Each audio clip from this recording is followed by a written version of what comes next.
Assalamualaikum warahmatullahi wabarakatuh. Sahabat BN, ini ada sebuah berita yang mungkin saja menyenangkan bagi satu pihak dan bisa jadi ini menyakitkan bagi pihak lain. Saya akan bacakan berita ini. Ermol.id menurunkan berita di bawah judul Pindad sambut baik arahan Prabowo soal mobil dinas pemerintahan. Berita ini hari Selasa 29 Oktober 2024. Pukul 00.33 WIB dini hari tadi. Republik Merdeka, PT Pindad bakal menunggu tindak lanjut soal wacana pejabat eselon 1 pemerintahan yang akan menggunakan mobil dinas maung. Kami baru mendengar juga arahan-arahan ini dan masih menunggu tindak lanjutnya, kata Direktur Utama PT Pindad Abraham Mose kepada wartawan pada Senin 28 Oktober 2024. Bisa jadi dengan adanya wacana ini, pihak Pindad bakal memproduksi lebih banyak lagi mobil maung atau setipenya yang merupakan hasil karya anak bangsa. Terlebih, ini juga sudah menjadi komitmen dari Presiden Prabowo Subianto. Apapun ini merupakan komitmen yang kuat dari Bapak Presiden kita untuk penggunaan produksi dalam negeri. Dan kita punya industri otomotif sendiri yang mandiri, jelas Abraham. Presiden Prabowo Subianto menyatakan tidak hanya Presiden dan para menteri, wakil menteri yang akan memakai kendaraan produksi PT Pindad itu. Pejabat selepel gubernur atau wali kota juga bakal diwajibkan menggunakan maung. Jadi saya sudah merencanakan kemungkinan besar nanti semua menteri, semua wakil menteri, dirjen, pejabat mungkin tingkat gubernur, bupati, wali kota sebaiknya menggunakan kendaraan buatan bangsa Indonesia sendiri. Tegas Prabowo. Sahabat BN, seperti dikatakan tadi, berita ini mungkin menyenangkan bagi satu pihak, tetapi bisa jadi menyakitkan bagi pihak lain. Bagi pihak rakyat sekarang ini berita yang menyenangkan tentunya.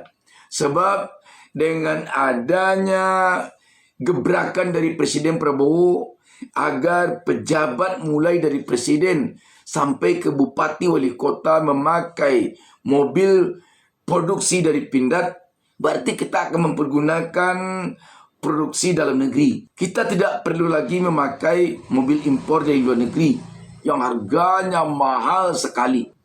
Dengan ini berarti uang rakyat yang selama ini terkuras untuk membiayai pembelian mobil dinas presiden, wakil presiden, para menteri, wakil menteri, sekjen, dirjen, gubernur, bupati, wali kota, sekarang dapat dihemat dengan membeli mobil produksi dalam negeri. Jadi dengan ini tentu rakyat akan merasa lega.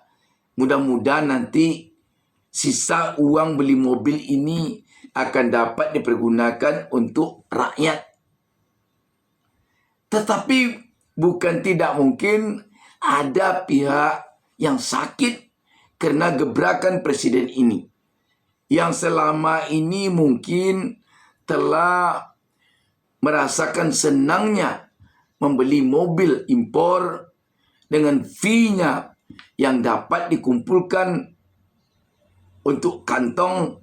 Jelas ini akan menyakitkan. Sahabat BN, gebrakan presiden ini sangat-sangat menyenangkan tentunya bagi rakyat. Dan mudah-mudahan komitmen Presiden Prabowo untuk menghemat keuangan negara, untuk menjauhkan pejabatnya dari bersenang-senang, dari berfoya-foya dengan uang rakyat, sangat-sangat perlu ini didukung oleh semua pihak, terutama tentu oleh rakyat. Selama ini kita melihat begitu tahun anggaran masuk pembelian mobil mewah untuk para pejabat, itu telah menguras keuangan negara. Dan mudah-mudahan juga kebijakan Presiden Prabowo ini akan diiringi dengan di stopnya berbagai impor yang tidak diperlukan oleh negara, oleh rakyat. Yang selama ini impor ini sangat membebani rakyat. Sedikit-sedikit impor. Dan ketegasan Prabowo pada sidang pertama, sidang kabinetnya, tentu saja ini sangat melegakan rakyat. Presiden Prabowo mengatakan yang tidak sealur dengan kebijakannya, dengan pandangannya, silakan keluar, katanya. Masih banyak orang yang mau mengabdi kepada negara, yang betul-betul hatinya ikhlas. Sahabat BN, sekali lagi ini merupakan angin segar bagi rakyat di Republik ini. Angin segar yang sangat melegakan bagi rakyat.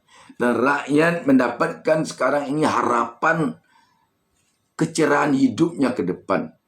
Jika komitmen Prabowo ini tetap berlanjut dan tidak goyah oleh berbagai godaan, oleh berbagai kondisi, oleh berbagai tekanan, harapan rakyat ke depan, rakyat akan bisa hidup lebih sejahtera dari sekarang.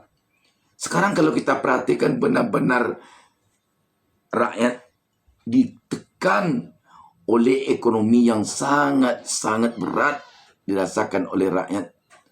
Harga-harga kebutuhan pokok yang tidak stabil. Sebentar melambung, sebentar melambung. Sahabat BN, sekali lagi rakyat sangat membutuhkan komitmen presiden kita yang benar-benar tidak bisa digoyahkan oleh situasi apapun juga. Kalau kita perhatikan Presiden Prabowo, tidak ada lagi kelihatannya yang diharapkannya dari menjadi presiden ini untuk mendapatkan materi. Materi baginya sudah cukup. Atau lebih mungkin dari cukup. Dalam usianya yang sudah setua sekarang, kita yakin Presiden Prabowo tidak akan ingin lagi mengumpulkan harta kekayaan dari jabatannya sebagai Presiden Kepala Negara. Dan tentu saja kita berharap sumpah Presiden yang mengatakan bahwa dia siap mati untuk memperjuangkan rakyat miskin. Siap mati untuk membela kehormatan bangsa dan negara. Dan siap mati untuk membela kebenaran. Ini tentu dipegang teguh oleh rakyat. Dan kita berharap ini menjadi sumpah setia Presiden Prabowo kepada rakyatnya. Rakyat tentu berharap Presiden Prabowo tidak memerlukan pencitraan. Tidak perlu Presiden Prabowo nanti demi pencitraannya dia harus masuk gorong-gorong. Demi pencitraannya dia pakai sepatu yang harganya 100.000. Pakai baju yang harganya 50.000. Bagi rakyat yang penting sekarang keikhlasan. Bukan pura-pura jadi orang sederhana. Bukan pura-pura menjadi orang bersih. Padahal dia tidak sederhana. Padahal dia tidak bersih. Bagi rakyat sekarang yang penting jiwanya benar-benar untuk rakyat. Kebijakannya benar-benar pro rakyat. Bukan pro kepada keluarganya. Bukan pro kepada dinastinya. Tetapi pro kepada rakyat. Demikian sahabat BN. Wassalamualaikum warahmatullahi wabarakatuh.